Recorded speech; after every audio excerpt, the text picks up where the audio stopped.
ఒకప్పుడు మన దేశంలోని పల్లెల్లో 80-90 ఏళ్లు వయసున్నవారు కూడా పొలాల్లో శ్రమిస్తూ పూర్తి శారీరక సామర్థ్యాన్ని, సంతానోత్పత్తి శక్తిని కలిగి ఉండేవారు. వీరి ఆరోగ్యం దంపుడు బియ్యం, స్వచ్ఛమైన పాలు, రసాయనాలు లేని పౌష్టికాహారం మరియు శారీరక శ్రమతో కూడిన జీవనశైలిపై ఆధారపడి ఉండేది. నేడు ఆ పరిస్థితి తలకిందులైంది. 20 మరియు 30 ఏళ్ల వయసులోనే మగవారిలో సంతానోత్పత్తి సామర్థ్యం వేగంగా పడిపోవడాన్ని క్లినికల్ డేటా చూపిస్తోంది. సహజంగా ఉండాల్సిన ఒక జీవక్రియా సామర్థ్యాన్ని ఆధునిక కాలంలో మనం కోల్పోయాం. పర్యావరణ కాలుష్యం, అధిక ఒత్తిడి మరియు మారిన అలవాట్ల వల్ల యువతలో వీర్యకణాల సంఖ్య మరియు నాణ్యత ఆందోళనకరంగా తగ్గుతున్నాయి. ఈ శారీరక మార్పులు మానసిక వేదనకు, కుటుంబాల్లో తీవ్రమైన కలహాలకు మరియు విడాకులకు దారితీస్తున్నాయి.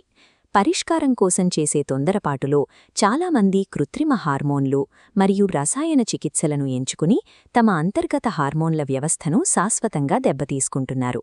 శరీరంలోని కణాలను మళ్లీ ప్రేరేపించడం ద్వారా సహజంగానే టెస్టోస్టిరాన్ ఉత్పత్తిని పునరుద్ధరించవచ్చు. మన ఇండియాలో 2007లో భోపాల్కు చెందిన NRI institute of pharmaceutical sciences పరిశోధకులు అత్తిపత్తి మొక్కపై చేసిన అధ్యయనంలో అద్భుతమైన కీలకాంశాలను గుర్తించారు. ఈ మొక్క ఆకులు స్పందనను చూపిస్తాయి, అయితే దీని వేర్లలో పురుష హార్మోన్లను ప్రేరేపించే సమ్మేళనాలు కేంద్రీకృతమై ఉన్నాయి. ఎండబెట్టిన వేర్ల పొడిని 9 గ్రాముల చొప్పున ఉదయం, సాయంత్రం నీళ్లలో మరిగించి వడకట్టిన తర్వాత కొద్దిగా తేనె కలిపి తీసుకోవడం ఈ ప్రోటోకాల్ ప్రధాన భాగం. ఈ పద్ధతి ద్వారా మొక్కలోని ఫైటోకెమికల్స్ శరీరానికి నేరుగా అందుతాయి.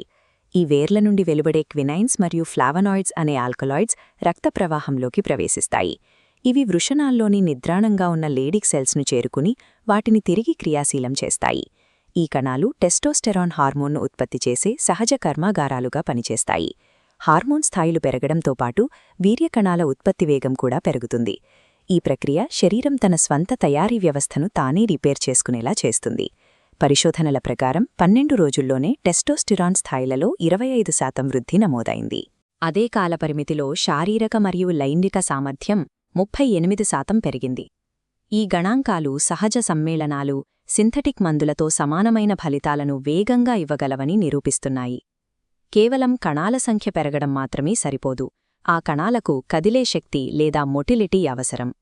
శరీరంలోని ఆక్సీకరణ ఒత్తిడి కొత్తగా పుట్టిన కణాలను నాశనం చేస్తుంది, కాబట్టి వాటిని రక్షించడానికి యాంటీఆక్సిడెంట్లు తప్పనిసరి.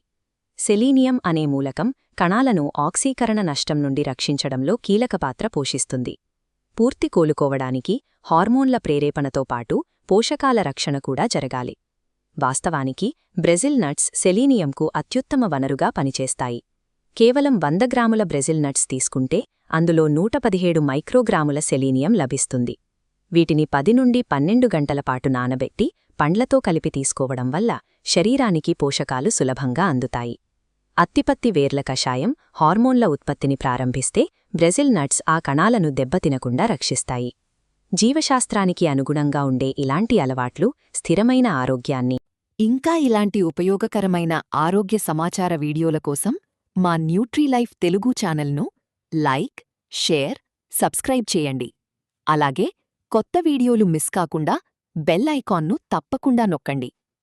మరిన్ని హెల్త్ టిప్స్, డైలీ అప్డేట్స్, ఉపయోగకరమైన కంటెంట్ కోసం మా ఇన్స్టాగ్రామ్ పేజ్ను కూడా ఫాలో చేయండి.